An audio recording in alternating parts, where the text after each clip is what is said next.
Good afternoon. It is Thursday, January the 13th. Hopefully lucky with some. I am Matthew Holt, founder and publisher of THCB. This is the THCB gang. I have a trusted gang of old worthies with me today.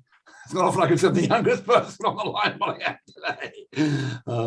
I have with me Mike Magee, medical historian from Connecticut, Jeff Goldsmith, futurist from Health Futures Inc. in Virginia, and Ian Morrison, health futurist from Menlo Park, California.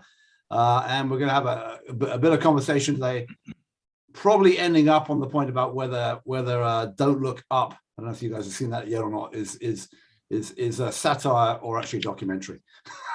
Anyway, we'll find out. A lot going on in the world. So, everyone, great to chat with you all. Good to see you all again. We've been having a good conversation offline about going on when we're going to go vacation again together. Everyone seems to want to go to the Faroe Islands or a Scottish peat bog to go drink some whiskey, one or the other. So we're all looking forward to that. But there's been a lot going on this week in San Francisco. It's been the JP Morgan week that wasn't, but a lot of discussion and presentation by companies who have been doing either well or badly from the pandemic, and so some conversation about that, and then a lot else going on obviously in the world of politics, with Joe Biden flying around talking about the Voting Rights Act and various other stuff. So let's kick it off. Why don't we kick off on what you've been looking at and tell me what you've been up to this week? I'll start with you, Ian. Well, I tweeted the other day that you're in Omicron funk when the best news you get is about Boston sewage, right? And the fact that the traces of COVID and the sewage is going down, not up. So that's about the most positive thing I've heard in a long time. The other thing we should definitely talk about is Jeff's excellent piece that came out in Stat yesterday. So that was something I was tracking. And I think just picking up from where we left off at last week's gang, I think we're seeing play out the 8 weeks of hell. The unbelievable pressure our colleagues in the health system are under. Right. I talked to one CEO. Here's one data point. He has a third of his OR staff out. He's had to close all elective surgeries. And he had one cleaner left who was not COVID positive for 1 million square foot building. I'll protect his privacy by not telling you what it was, but what institution. But that's a tracer condition of how bad things are out there. Busy cleaning that man's going to be all yeah. Mike, what have you been looking at? Well, I like you guys. I think we're all about the same age. My kids now, I have 4 that are between 50 and 41.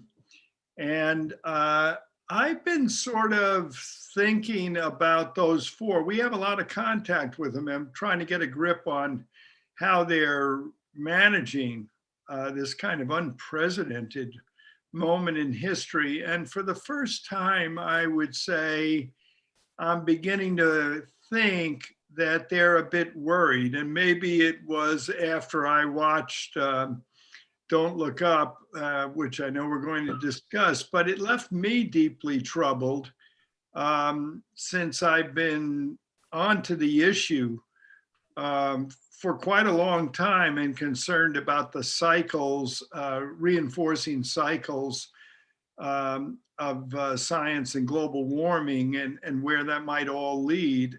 I've always worried about the pace of change and whether it may be much greater than what people have been predicting. And watching the 4 kids, I'm beginning to think that they're sort of saying, yeah, I wonder how quick this is all going to turn into a catastrophe for us. And I think the pandemic is kind of priming them that, bad things are quite possible when you're dealing with the human species. Well, I was optimistic. Right. Jeff, what have you been looking at? Tell us a bit about the piece you wrote, which is in Stat, came out in Stat yesterday and was about it's about trust in healthcare. Right. I mean, the basic argument is that we've had this explosion of investment in digital health, and I think there are a whole bunch of investment theses about how this sector grows. You had McKinsey projecting that it was a $250 billion business. It's like 10 billion now or something like that. And, you know, I've been watching digital health for a very long time. I've been, you know, basically 23 years watching digital health and investing in it, writing checks, advising people. It hasn't been a passive process. And I think we're definitely descending into the famous Gartner Slough of Despond, their trough of disillusionment. I talked about in the piece, or maybe in the lead up to the piece, that Teladoc, that I believe Matthew has had a big position in, getting smaller by the day.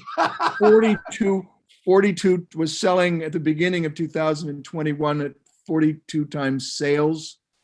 It's now down to 7. It dropped below 80 today, and I think reality is setting in, and people are beginning to say, well, okay, let's go back and re-examine the use case for this stuff. I'm a believer in digital health. I think it's an incredibly valuable extension of a health system that's been kind of frozen in time. And the idea that you could have continuous relationships with people and not have to endure the high overhead indignities of in-person care. It isn't something that's just pandemic related. This is an incredibly valuable extension of the care system. And that is a very different view. The idea that our health system runs on trust. It's not about access. It's not about, I need an answer to my question right now. It's about, who do I trust to help me manage a potentially threatening condition? And so the piece in Stat was really about kind of reinforcing an argument I made in the healthcare blog a year ago and that nobody responded to, which is that it isn't a separate, it's not a new health system. It is an incredibly valuable force multiplier for the relationships, the trusted relationships that are at the heart of medicine. And the essay talks about a way of thinking about our health system as an architecture of trust. And it's just interlocking circles of trust. And how do you use these tools to get onto things quickly, to resolve things that don't need expensive visits? I mean, there's all sorts of uses here, but this idea that, you know, it's a completely new health system and it's going to go off on its own and we're all going to be, you know, taken care of out of our cell phones, I just think is nonsense. And I said as much in the piece. So I mean, there were two pieces where, and that's great, and I'd love to discuss that a bit. And I want to kind of jump into one other piece that got written just this week, or I published in the Healthcare Board this week, which is from George Halverson, basically about why Medicare Advantage was better than Medicare fee-for-service. And there's some sort of connection between the concept of both what he wrote, Jeff, what you're talking about, and Ian's been talking about as well, which is, I remember Ian Health 2.0 when you were on about 5 years ago saying, we don't want a new thing. We want, you know, we want this stuff, but we want this digital stuff from the people we already know and we trust. And there's a lot to be said for that. You know, on the other hand, there is a gazillion dollars, well, 29 billion, 44 billion, depending who you believe, last year that went into this new stuff. A lot of it is going to tech companies who are enabling the current incumbents, but a lot of it is going to people who are trying to build not new hospital systems, but certainly new primary care systems and new slices of specialty care. And the one thing I would argue a bit with, Jeff, is the notion of trust and permanence of physician relationships that exist. Yeah, I think you got a quote, there was something around 25% of people didn't have a regular place. Those numbers are kind of equivalent to, and this is, I think, interesting, that Walmart would quote a while ago that when they surveyed people, about 25% said that they didn't have a regular place of care or didn't have a regular doctor. But when they surveyed the rest of them, people said they did, the 65% or whatever it was, 60%, 70%, who said they did have a regular doctor, and asked them to name the doctor, about half of them couldn't do it. So I don't know how strong the trust between people and their physician health system is, and also whether you could move it around. Remember 30 years ago, Ian, you telling me that Ross Perot said you can move Americans for $10, $10 each. He bought a vote for $10 each or whatever. But it's still, to me, that's the one question. And then the other issue is if you look at some of the data that's come out this week, so Ascension, essentially the biggest nonprofit health system in America, says it still sees 90% of its revenue going to be fee for service over the next 3 years. It doesn't see much change in that. Someone just wrote a nice piece on a I'll try to find the blog piece called I've lost it sadly, but good article I read. I'll get the name of it. A nice Substack piece looking at Columbia. That's not Columbia. I'm showing my age. HCA. HCA as it's been called for the last 25 years. HCA, which again, essentially is a fee for service business. They did say in their presentation that there was some activity in the sort of physician outpatient value-based care bit, but in terms of the core inpatient stuff, it's the same it's always been. So I guess my bigger question is, yes, there's all this great stuff. Yes, it can be used to do things better if you're a Kaiser and you can figure out to do better, which has been investing in hospital at home and remote patient monitoring and building some of these tools out for consumers. And you're capitated, I get it. If you're Oak Street, it kind of makes sense.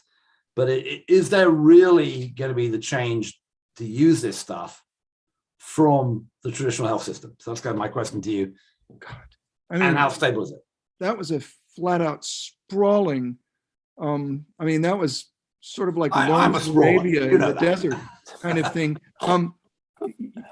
Actually, you touched on a couple of things that are projects of mine this year. One of them is, I've been tracking this whole capitation question for some time, and it's a mirage data-wise. The median hospital percentage of revenues coming from capitation is like 1.7%. That's the median. AHA statistics, something like only 10% of the hospitals in the country have even a dime of capitation. You had the Zevikas and Cohen data on physicians, which showed capitation going down sharply from the 1990s as delegated risk contracts disappeared. We're going to be redoing that Zevikas and Cohen analysis, which asks physicians in a survey every year about the composition of their income. And then finally, the one that I thought was most interesting, I've heard this a couple times, the enormous care system that Optum owns, which claims 60,000 docs. There's probably about 40 in there, and then the wraparound IPAs that work with them, take care of a little over 20 million people. And of that 20 million people, 15%, that's it, are in value-based contracts, and only half of them are in capitation. And this includes healthcare partners. It includes the big health plan, the big IPA / integrated care system that they bought in Central Texas. It includes the old Fallon Clinic and Atrius in Massachusetts. These numbers are pathetic for an organization that is, at least in theory, capable of delegating risk for 50 or 60 million people and hasn't done it. So I think this issue of the whole movement towards value-based payment, it's a giant consulting project. It's not real. I just on that point, Jeff and I were chatting yesterday, and it was one of my 22 oldest jokes, Matthew, that my definition of managed care is an organized system of healthcare financing and delivery that takes the excess profits of hospital specialists and drug companies and gives them to consultants. It's managed care being very, very good to me. Yeah. Well, ouch. You're skating on some thin ice there, Ian. You're looking at the slum behind Jeff that he lives in as a result. Yeah, the slum. Yeah. Halverson's piece. George was one of the pioneers in delegated risk, capitated, integrated delivery system managed care. And the reality is that's a tiny fraction of the total MA enrollment today. The two largest MA players are United Health Group and Humana, which I think have like a third of the market. And then you've got, Centene dabbles in it. They're mainly Medicaid and exchange. But, George lives in this world where everything looks like Kaiser. And the reality, I've been a Medicare Advantage subscriber for 8 years. I haven't the faintest idea of what my plan does, but it is certainly not adding value to my life. They've tried to send a nurse to my house to upcode my severity of illness about 15 times. And I played this little game with them about saying no over and over and over again to see how many times they'd ask. It's not a care system. It's rent seeking is what it is. So Matthew, Just I on the- hope just- you have a Go on, Mike, and then I'll. I'm sorry. ahead. I hope you have a contingency plan for when all three of us absolutely agree with each other. Yeah. That's terrifying. Yeah. I'll keep arguing. Don't worry. Yeah. Well, okay. But back to the core of Matthew's question. I don't see our health system changing at anywhere near the pace that the investment community sees it. And I'm 73 years old. I've had cancer. I've used the health system intensively. That use of the health system fundamentally changed my view of what it does. When I got cancer, it wasn't like, oh my God, I really need the subtype of my cancer right now, and I hope I can get it on my cell phone. It's like, who can I trust to help me manage this existential risk to my life? That was the fundamental question. And I think a lot of these companies have been started by and financed by people that have never been ill. And I think that issue of what does it mean to really be at risk changes your view of what the health system is about. If you're not healthy, you don't need a doctor. If you're healthy, you don't need a doctor. It's not like you need somebody on retainer in case something happens. When I was 30 years old, I didn't think about any of this stuff. I sure as hell think about it now. So I think there is a continuum of risk and exposure to risk that fundamentally changes your relationship to this health system. And there's a whole lot of people that it doesn't make sense for them to have a relationship. So it is we who work inside of healthcare think that it's the entire world, but it isn't. So let me ask you one. I've got a comment out of the Humana because there was some data that they put out last 2 years ago and this year, I forget how long, that I'll comment on. But just, do you think?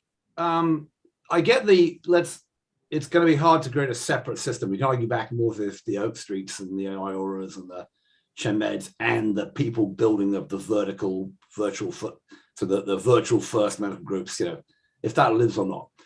Do you think that, given what you just said about needing trust in doctors, sick people having a different experience, than healthy people, which is clearly true, and I always rant at people who say, "Oh, well, we're all patients in the end," and the answer is bullshit. Some people have intensive use, and most people don't have much, right? As you just said. Do you think that you're hearing from your clients, or people you speak with, Jeff or Ian, the people that you are uptaking this stuff at a rate that's going to make a difference to the patient experience, let alone at a rate that's going to actually make the people in Silicon Valley get their money back? But just in terms of the stuff that, we're talking about, all the investment that you're seeing in patient communication systems, in remote monitoring, in telehealth, in, nurse coaching, all that kind of stuff. Are you seeing that? I know it's been confused by the pandemic. Are you seeing that happening?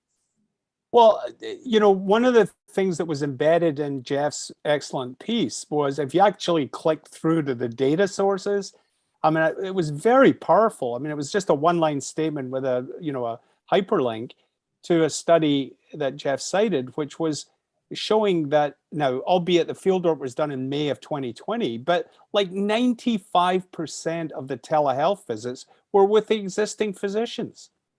Right. That's what happened, is that it's Wachters' great line at UCSF, they did 20 years of innovation in 20 days. My wife had a consult yesterday with somebody at UCSF, and it was a very thorough, including an exam, enabled by telehealth. It was exactly what, Jeff and all of us, I think, have been arguing for years. Let's use these tools and embed them in the trusted relationships with the providers. And you're asking, Matthew, at what rate of penetration? Well, I've seen in talking to leaders over the last 2 years, they were in mad scramble panic mode back in March of 2020. They signed, contracts and experiments with a lot of fly-by-nights often, and are sorting all of that out now. And it's bounced back to normalcy quite considerably, where, every CEO I talked to said their emergency departments are full and above where they were pre-COVID. Right. Right, and they're even fuller now, right? Right. Well, the problem now is it's not demand; it's staff. Supply of staff. Yeah. And we're not short of beds; we're short of people and people to clean them. Matthew, it didn't not clean the people, clean the beds. Well, probably cleaning both, right? We all remember and worked with, or you had him on your Health 2.0 dais a bunch of times, Jay Parkinson. When Jay surfaced in Brooklyn in 2007, I was one of the thousands of people that contacted him wanting to help. And Jay made 2 runs, Hello Health and Sherpa, to try and build a completely virtual, absolutely elegant, get it on your phone anytime you want health system. It was a thing of beauty. And for God's sake, in New York, he had all the publicity he could possibly handle. He was super visible. He did a great job. And the customers, they just weren't eating the dog food. And I for the life of me, I couldn't get it, because it seemed to me, and my ex-wife Laurel worked for him for 2.5 years, providing, for a while, he was providing health insurance concierge services. Is that when you had a problem with your health insurer, Laurel would fix it, and she was really good at it. And for the life of me, I couldn't understand why there weren't 100 or 200,000 subscribers to his service. And I still don't get it. It was a beautiful interface. He had great people working for him. They were responsive. It had all of the characteristics of a quote new health system, and people even when you gave it to them, they didn't use it. So that was really sobering to me. That was a 3 or 4 year process. I really wanted to be on the ground floor. I didn't write checks, but I was there advising him, trying to figure out what was wrong. And I think that little story is going on all over the place right now. People have great solutions that are, that fit the platform, that solve a problem, that are better than the care system we have now. But it was the inability to get the uptake and to get, a sufficient critical mass of users that established the use case. Yeah, I think there's 2 things I point to. One is looking at what happens to City Block. I don't know, Ian, if you've been hearing any rumors from Randy Slabbert about. I know he's been deep in that while he's been doing 1,500 other things while the current CEO is taking his mental health break, which is quite an interesting one of the time. But they've got a lot of money now to spread that sort of intensive model for the medically underserved. Because I think a lot of this, Jeff, is that you've got to doing this for the Google employees like the one Medical's doing. It's all great, but they don't use it. So right, it's unless even if you give it to people for free, kind of so what? It's how do you change the play and the way that intensive sick people who are underserved and probably under-resourced and living in poor housing, how can you actually change the experience for them and get them to use this stuff? So I think just looking at them is one thing. The other thing is worth noting, Humana put out a piece which I wrote about because enabled me to do a piece that enabled me to regurgitate a piece of survey work I did with Ian in 1996-7 about how doctors got paid. And they put out a piece a couple of years ago looking at their Medicare Advantage versus the rest of Medicare and claiming, I think, a 22% price advantage, or how much better it was to be in the Medicare Advantage program with Humana, and how this was saving money against fee-for-service Medicare. And this is back to the Halverson versus Berwick argument. What was really fascinating is that they then split up how they were paying the medical groups. And obviously some of them are like the Oak Streets, who they are paying straight capitation. And as you go back, it's, and their numbers were a little bit different than the ones you gave for Optum, but not a lot. I mean, something like 35% were kind of quote unquote capitated, and the rest were fee-for-service with some kind of bonus and withhold, and some were just fee-for-service within their Medicare Advantage groups. And they actually said what was the cost differential between the sort of the capitated bunch and the fee-for-service bunch within them, and it was nothing. It was like less than 1%. Not and that's what. And then So they put out the same report again this year, and they didn't have that shot in anymore. That's probably because of you, Matthew. Well, I'm actually talking to the person, Mona Siddiqui, who used to be the data officer at HHS, who's now become out. I'm talking to her next week, and I'm going to say, okay, I want to, can you show me the actual data again? Because that just strikes me as that it ought to be moving the needle. But it's Ian, go ahead. Well, I was just going to offer a possible explanation, which is consistent with what Jeff said before we got into this, which is, and certainly I'm hearing this anecdotally from people like Don Crane, who's got members who are saying, I want to take risk. It's what we talked about yesterday, Jeff. I want to take risk, but the plan won't delegate it. And I think one way to interpret your finding, Matthew, is the plan can use data and tools to emulate what would be done with a delegated risk model. Because remember how all this worked back in the day. We've reminisced about many times on this show at Friendly Hills and all the others down in Southern California and healthcare partners, was they basically they took Medicare risk, not commercial, because there was a lot of overutilization, and they got the little old ladies to come in with a brown bag with all their meds, and they'd sit at the table and they'd go, that one, not that one, this one, not that one, and don't go and see that specialist again because he's, taking you down a rat hole. That was it. And that yielded up. And they screwed over the hospitals on their rates. Oh, absolutely. And because there were so many bloody hospitals that Bob, could go and say, all right, I'm cutting your, you're going to get half the admissions and you're going to get half the money per admission, right? Right. So now they can't do that because the hospitals are all. I mean, I was looking the other day at Can Hospitals Survive, which I wrote 40 years ago, and in the late 70s and early 1980s, inpatient hospital use rates in the United States were 1,250 days per thousand population. They're now half that. Yeah, half. Managed care has done its job, and it's like we sort of need new tools, because a lot of the alleged waste actually has been pushed out of the system, and the real waste that there is right now is excess incomes. Yeah. It's not excess utilization. And you can. This big thing about surprise billing, what's going on with that? Well, the insurers are getting their heads handed to them because they're trying to squeeze out a lot of those excess incomes, and they're losing the public relations and lobbying battle to do so, or at least they were anyway, until HHS helped them out. So, I think this idea promulgated by, 20, 30 years worth of Dartmouth Atlas, oh my God, there's 30% waste in our healthcare system. Bullshit. A lot of that waste was really miscounting where the excess utilization was coming from. And a lot of it was coming from poor people who didn't have access to care, who were multifunctionally chronically ill, and drowning. And that was where a lot of the excess utilization was. So if City Block's going to fix that, man, they're in the right place.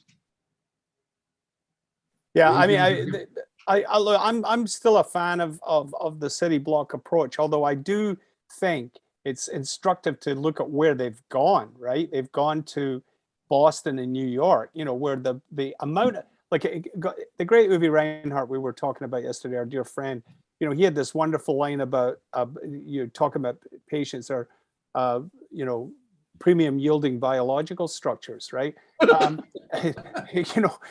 if you think about it, if you can get your hands on a dual eligible in New York or Massachusetts, that's a lot of money flowing through, and there's excess waste and probably bad care going on in that environment, and so it isn't, it's plausible to assume you come and do that in LA, where you've already got the most advanced managed care market in the country and the lowest provider reimbursement rates, and the amount of money flowing through those patients is much smaller. I think that's a tougher gig. I think I said before it, MLK, our leader, Elaine Batchelor, she calls it Soviet medicine. It's like we pretend to offer care by giving people a card, and then nobody will take the card, and then people go through the motions of offering. None of these IPAs will actually take the patients. Yeah, so it is two things you already said, right? That's one of the other ones. It's the price is stupid, right? Which is true. I thought it was interesting today that This week, Niall Brennan, who some of us know, who was at the Healthcare Cost Institute, had been at CMS before, moved over, took the evil capitalist dollar for a good Irish socialist to move to Clarify Health, which is an analytics company which is getting more and more in with big health plans and provider groups. And I'm wondering, if there is, if there is another shoe to drop or not in that kind of, because the amount of money that's been invested in these data companies, spinning up to try to figure out, half of them trying to figure out how to improve and sell more drugs and do more real evidence on the drug side. But then a whole bunch, Clarify is one of them, who are trying to figure out how to do more effective operational, claims reduction, et cetera, with it on the health plan side. Optum's obviously already been doing this a whole lot of its own. And the hospital side obviously is going to be fighting back and trying to figure out how to optimize themselves as well. But again, that's another question: is there that much sort of blood to squeeze out of that stone? I'd argue there is on the pricing side only, and that's kind of what Niall used to say, right? When I talked to him at Healthcare Cost Institute, he said, I think some hospitals can make it on Medicare plus 20% as opposed to Medicare plus 200% or whatever they're doing now. And that's the question. Yeah. Boy, it's tough. When I worked with Navigant, now part of Guidehouse, for 4 years, and we spent a lot of time looking at the Medicare data and trying to figure out who those folks were that were making money on Medicare. Because everybody's, 25% of hospitals have, Medicare positive Medicare margins. Well, I can tell you, we sort of had the assumption that if we wanted to run the numbers and then take out all the Medicare supplemental payments, take out DISH, take out indirect medical education, take out direct medical education, take out, what was the fourth one? IME, DME, DISH. There's a fourth one I'm blocking on. But what we discovered when we took out the all of the supplemental payments, we didn't get Bay State, we didn't get Virginia Mason, we didn't get the usual suspect places that people point to, and like Theta Care in Wisconsin, or the Leahy Clinic. We ended up with a lot of hospitals owned by Prem Reddy of Prime Health. Right. Wait, Top 15 most profitable hospitals under Medicare were owned by Prem Reddy.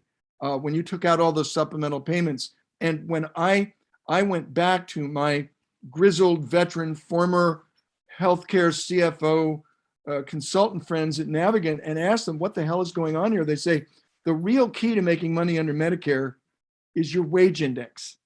Right. The places that have a high wage index make money on Medicare, and the people with a low wage index don't. And I'm like, oh my God, that's like someone pulled back the curtains on the Wizard of Oz, and it actually is. It's actually the Medicare freaking formula that determines if people are making money or not based on their market. We went, Arnie Milstein and I and colleagues at Levitt Partners did like the same exercise about 5 years ago, and we had a meeting of all these people making money on Medicare. It was in a phone booth. Because there were 5 of them, as that we could find out. But if you excluded the prime guys. Yeah, I was hoping to find the secret folks that are really doing it. That have really figured this out. That have got clinical discipline, and they've got great data. And they're getting patients before they show up in the emergency room. That was my dream. And what I got instead was this incredible grab bag of places that I'm not sure I would take my kid to. No, in fairness, some of them, like Benefice in Montana and the guys at Altman in Ohio, and Canton, they have a 20 to 30 year history of operational excellence. Right. But even Altman, Altman was one of the group of people that I was counseling.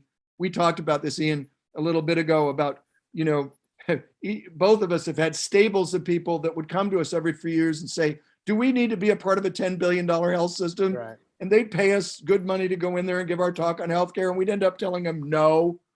Well, even Altman, which is at this absolutely wonderfully managed health system in a terrible, depressed community, Canton, Ohio.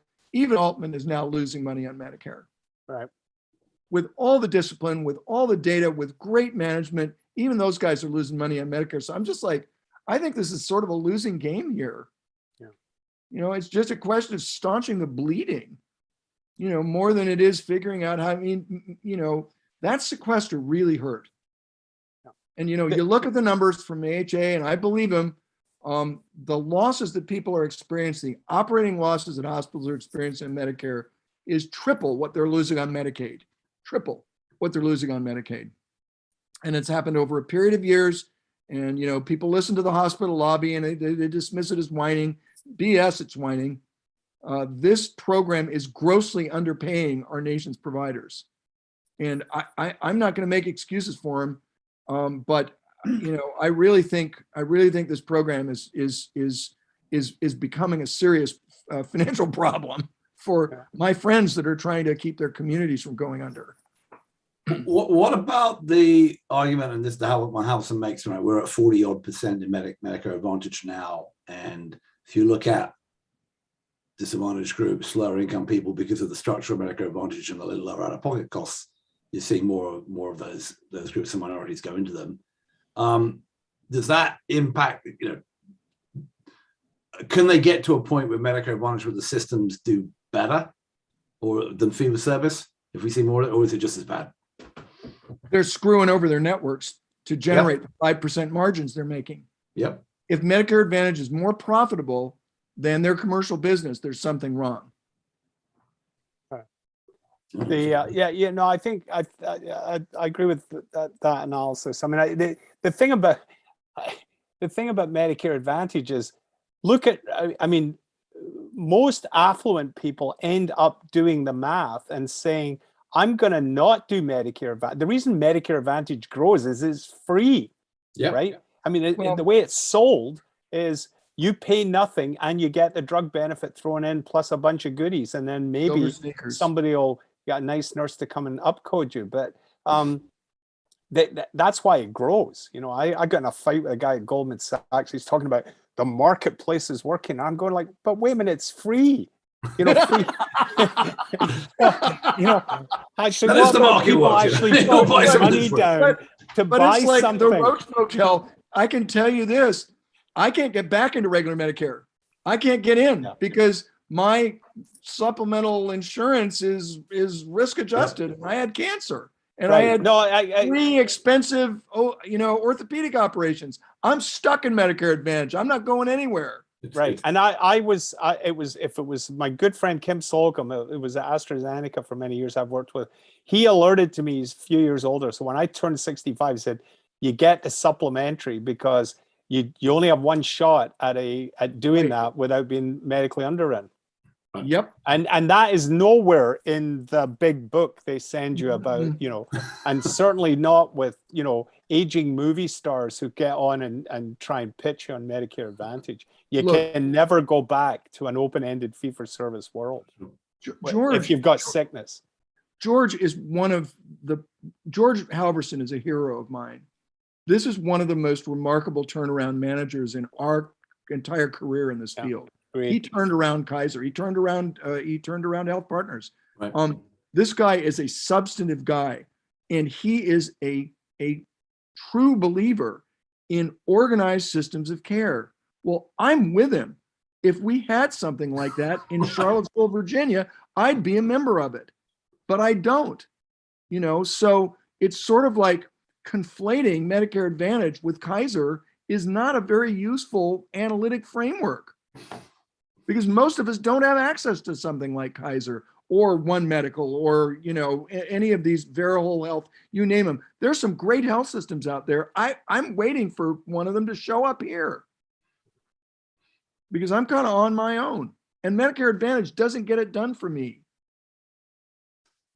All right, let's you'll be on the commercials before you know it, Jeff. Great, that's all I need. And then I'll get death threats. Right. All right. That'll be let's take a right turn and go to where Mike started. So I don't know if the other two of you seen it. Mike and I have seen this movie on Netflix, which apparently is now the most watched rated movie on Netflix. It's called Don't Look Up. Some people think it's terrible. Some people think it's great. It's got Leo DiCaprio and Jennifer Lawrence and Meryl Streep playing a sort of female version of Trump, and it's a farce, but it's the idea is a meteor is going to come and hit the Earth. It's being scientifically certain. It's like, well, what do we do? Do we ignore it, or do we keep going? And I saw it the other day. I thought it was pretty funny, but I guess that the overall question is, right, there's a bunch of stuff going on politically that we've kind of been futzing around with, right? One is would Manchin and Sinema let us end up voting on Build Back Better? Are they going to vote in the Voting Rights Act? Are they going to change the filibuster, which Biden was out there looking for? Much of the stuff, whether or not, and we've discussed it on this show with all of us, whether or not we believe that there's a big enough crisis that requires a sort of substantial social change coming through a reconciliation bill or not. Much of the stuff that we're thinking that gets discussed in the politics of, is there a right-wing insurrection going on in the state houses to change the election laws, and this was just the idea behind the Voting Rights Act and all the stuff. Much of that is sort of is still floating out in the air, and we're now 10.5 months from the midterms, where this could go away, and we could likely see the Republicans win the House back and maybe the Senate too. So I don't know. I thought the movie was pretty funny, but I'm not sure it was so far from a documentary as to how we're thinking about things. Mike, give me your sense. You wanted to talk about your kids and how they're feeling about this. And I have the same thing. I have very young kids. Right? I have kids who are 7 and 10, and it's going to be a long time before they're going to spend a lot of their life dealing with the aftermath of this pandemic, whatever the hell that's done to mental health. Mentioned global warming, inequality, or the other stuff that we're talking about. What's your sense of where your immediate family and then you are as a whole on this?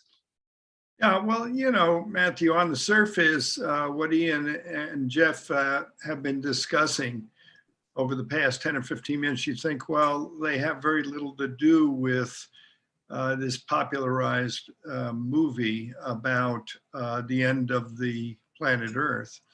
But the reality is that you gave a spoiler away for the end there, just in case. Yeah. But the reality is that on the back end of discussions of institutional profitability or not, and the use of Medicare Advantage and so forth, on the back end of that are patients and whoever's trying to take care of those patients. And as Jeff said, if you have cancer, then it's kind of ultra focused on, okay, where's my network? Who's going to take care of me and so forth? Who do I trust? Who's good? But on a broader population basis, which I know something about because I ran a social science think tank focused on healthcare relationships for 2 decades. And what we were really studying is, what is it that the population valued about healthcare as a collective? All the doctors, all the nurses, what did they actually provide? What were the useful things that were worth paying for on a population basis? And besides the nitty-gritty of taking care of cancer and heart disease and this, that, and the other thing, the biggest thing that they took care of was processing fear and worry. Daily, every day, fear and worry. Yep. And because the individuals were trusted, you would go and see an individual, they would lay hands, they would talk in a certain way, and you'd leave the office more productive because you had left behind your fears and your worries. You believed them. You believed in the truth. You believed in the future. You were ready to contribute to society. Society is stabilized as a collective by all of these patient-physician relationships, nurse-physician relations. They're useful to society. So one of the big questions with all of the movement toward telemedicine or wherever is whether you would undermine your capacity as a collective to deliver on this processing of fear and worry. So for example, I got a telephone call the other day from a nurse giving me the information on a test result. The doctor didn't call, but the nurse called, and there was something about a telephone that allows you to process fear and worry over it. So that one of the questions would be, well, does telemedicine do that as well as the telephone? I don't know. But it's a different way of thinking about all of this. But getting back to the movie is really about fear and worry. And it's about the outrage expressed by the Jennifer Lawrence character that she can't get anyone's attention, that things are going bad in a big way very soon. She cannot get anyone's attention. And at the end of the day, what does she fall back on, Matthew, in the last scene? She's sitting around with the people she loves. They're holding hands. Out of the 8 at the table, 1 remembers how to pray. And he takes the lead for them and prays. Why are they praying? Are they religious? No. They're processing their fear and worry moments before they're all going to die, which they know they're going to die. So anyhow, I think it's useful for the people who invest in something like telemedicine to think in those terms. What are you doing to process everyday fear and worry in a population that needs to desperately believe that human beings care about each other? Yeah, I think there's a lot of, that's great, well said. And there's a lot of that in Jeff's piece, right? That's fascinating. And, you know, if you remember Katie Baker's piece on Medicaid, about the Oregon Medicaid program about 5 years ago or 7 years ago or whatever, they couldn't document that, you know, in their controlled trial where, you know, some people enrolled in Medicaid and some didn't, any health improvements. But they could document a significant reduction in anxiety. Right. And I thought that was just absolutely fascinating. Right. It took a lot of the worry and, you know, it made the world less scary. Mhm. You know, is it worth, you know, how much of the Medicaid spend, all 800 or 900 billion of it is money well spent, because it's dealing with the anxiety that now is overflowing in our country and isn't being managed by any institution in a reasonable way. Right. And Mike, that was very Really eloquent. Oh, sorry. No, go ahead. No, I thought that was very eloquent, and I think it's a metric that would be applied, you know, Matthew, to coming back to your question about who's going to make it. I mean, that's why I think there are people like the City Blocks and the IORA who are building those trusted relationships with people and helping their patients or members to process the worry. I think Mike's onto something. It's a criteria that everyone should be trying to meet. And I think, you know, I mean, in fairness to Glenn Tallman and the boys who are doing it on the employer side, he's talking about the experience, and part of the experience is that, you know, psychological effect of somebody's got your back, right? Right. Yeah. I think that's very powerful. I saw the movie. I loved the movie, but I wasn't thinking about climate change so much as just thinking it's a perfect metaphor for Omicron and this sort of anti-science, Absolutely. You know, insanity. I mean, I just was listening to Grand Rounds before I jumped on at UCSF, and Eric Topol and Walker were going at it. You know, and the frustration that the true experts have at the unvaccinated, you know, it's palpable now. And you know, medicine, Mike can speak better than I can, but you know, I take my hat off to doctors who are keeping their stuff together to deliver care to people who are, you know, self-inflicting pain on themselves and their communities by refusing to follow what are pretty bloody obvious, you know, results. I mean, I particularly around our children. I mean, we've got absolutely, you know, vaccines are available for 5 to 11-year-olds, and what is the number? It's like in California, it's super low. It's like even 15, 20. It's exactly. Now, Marin County, where I live, which is supposed to be the anti-vax hub, even for people who are eligible, which is 5-year-old and up, we're in the 90s. So we do, you know, and then the whole adult population is fine. But it's still, you know, I'm still, and personal experience just maybe the last week, which is that my au pair girl caught it. She came back. We were up in Dodge. She came back early. Went to a party with some of her friends. Somebody got it. She got it. But the rest of us, the kids who've just been vaccinated, and me and my wife who'd been boosted, were actually, even though we were exposed closely for a couple of days, were fine. We never tested positive, and she and her boyfriend tested negative after 5 days, but after isolating. But it's still, it's still, to me, they obviously hadn't been boosted. They are now. They haven't been then. So it seems to me that you've got this thing where it works. It's good. There's 25% of the population in the US, much lower in other countries, but 25% of the population here, we're just not going to be able to convince. I mean, it seems to be done, right? And then we have to deal with that going forward. And it's incredibly frustrating. If you look at the countries that were way behind us, like Japan and Australia and New Zealand, they're all now way ahead of us, right? Matthew, I just developed a slide for a talk using the data from the New York Times this morning, where you could rank it by boosted, and we're 40th out of the countries they keep track of in terms of boosting. We rank 40th in the world. Well, probably in about 45 countries actually got like the vaccination program is real. The rest are in sub-Saharan Africa or whatever, and they need it. Right, but you've got places like Chile and we're very highly vaccinated, and Romania. Yeah, I mean, we're in a very funny place, and I don't think it's just us. I mean, you had rioting in the Netherlands and in Belgium about vaccine mandates. I mean, we want to personalize this by saying this is an American problem. This is a Western problem. We've got a lot of societies that are behaving a lot like us that didn't have a Donald Trump. That is true, but many of them have their version of Donald Trump, and it's just a lower share.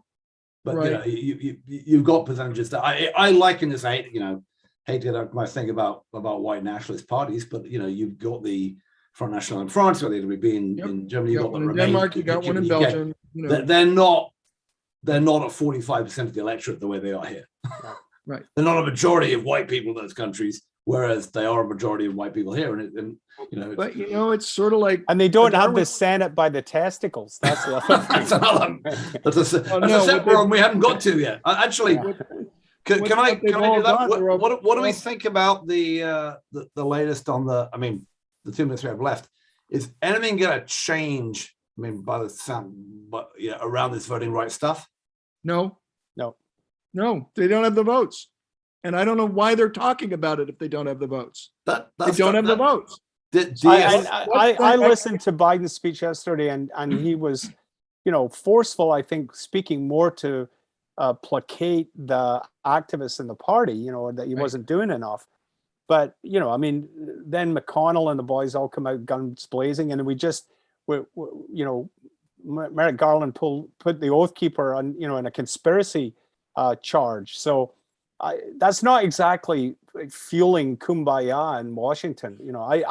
I think I've been saying to CEOs that the next 8 weeks are going to be ugly. It's going to, you're going to shut down elective surgery, and it's going to look like March 2020. Only you're never going to get the CARES Act, given what's going on in Washington. Yeah, I mean, they're really out of time. And I don't, and while I really believe our safety net in our country is completely inadequate,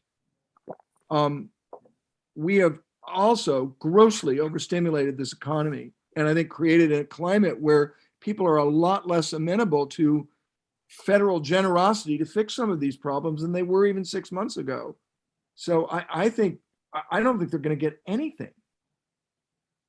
Mike, you're the historian. I mean, is there a way to fashion something that can get over the line in a smaller incremental step? Because I worry that they may have missed the opportunity to do something like the Voters' Rights Act, the John Lewis Act, and the rather than a bigger piece. I heard someone the other day characterize Biden's staff as a great Senate staff, which just made me wince. There's not a Rahm Emanuel type in that White House. There's not a nut cutter. Let's cut the crap and get something done type person in that staff, not one. And they're just too damn mushy. It also seems to me it all goes back to the 3 Senate seats that the 4 Democrats who win North Carolina, Maine, and Iowa, that somehow they lost them. I'll get into my conspiracy theories about the Maine Senate seat later. But anyway, Mike, answer Ian's question. Do you think anything can get done short term to help us push in that Well, direction? I think, again, getting back to what we were all discussing, there is a enormous capacity in this society to allow oneself to be distracted. So, here we've got significant issues. They're pretty clear cut, but most of the brilliant minds are trying to figure out how to make more money off of the dysfunction rather than fix anything, They're just sort of see opportunity. Entrepreneurism isn't about opportunity necessarily to make the human condition better. It's about making money and figuring out how to get people to invest in the newest this, that, or the other thing. And I think the challenges that we're actually facing are pretty basic. And I really don't know whether, some of these politicians like Biden have it all figured out and they're leveraging this, that against the other, and they're going to figure out how to get DOJ to, kick in the anxiety, and therefore everybody's all of a sudden going to magically, begin to behave in a way that's in all of our interests. I don't know what's going on, to tell you the truth, but I think that is the true danger, because I think apart from us, and we're all aging out, there is a huge generation of highly educated and dutifully employed people throughout the United States, including my 4 children, who all of a sudden may wake up and say, what the hell? What has happened here? And I'm not quite sure whether that will be productive or not. I have no idea. I'm just super surprised, as Jeff said, that he brought up the voting rights stuff when it was pretty clear that he didn't have Manchin and Sinema on the filibuster, and he let Manchin play. The White House let Manchin play them for 9 months now on the Build Back Better thing, and whatever they there's just, you got so much power in one senator. Amazing. We've talked about it before on this channel, but the idea that you've got raging discontent among younger people about this society, and at the same time, a geriatric burned out leadership cadre in both parties. They're incapable of really envisioning a change and then causing it to happen. So I'm really pessimistic that until we get the average age of the decision makers and actors down into the 50s, we're really gonna move the needle. Well, it is interesting in that movie that there is a heavy dose of nostalgia. Would you agree, Matthew? Right. I haven't seen it. Nostalgia for what, Mike? I don't, but it's nostalgia that's only going to last a few minutes before the planet blows up in your face, But it is interesting how they present the connections within a family unit in a very idealized way, and demonstrate on film, here's what it feels like to love each other, to have comfort with each other, or to attempt to comfort each other. I just thought it was kind of interesting that they decided to end the movie that way. They get there in the end. It takes a while. It's pretty funny at that point. But yes, Jeff, you should watch it. Anyone else is watching, don't look up. It's a couple of hours of great fun on. Now, I would say, Matthew, too, those are real things. Absolutely. I mean, we just finished celebrating them with 2 big holidays, right, with 20 of us here. And that's real stuff. The question is, how does a society support that? Without it turning into a super spreader event. Yeah, all right, we're nearly out of time. Real quick, right, we'll just go around the horn quickly. What do you got your eye on for the next couple of weeks? Ian? I'm not a religious person, but I'm hoping and praying that the Boston sewage story is the story across every city in America. that this COVID thing comes down as fast as it went up, but I am very worried about the next 3 weeks. Jeff. I'm waiting for the United Health Group earnings release to produce my piece on their business model and how it works.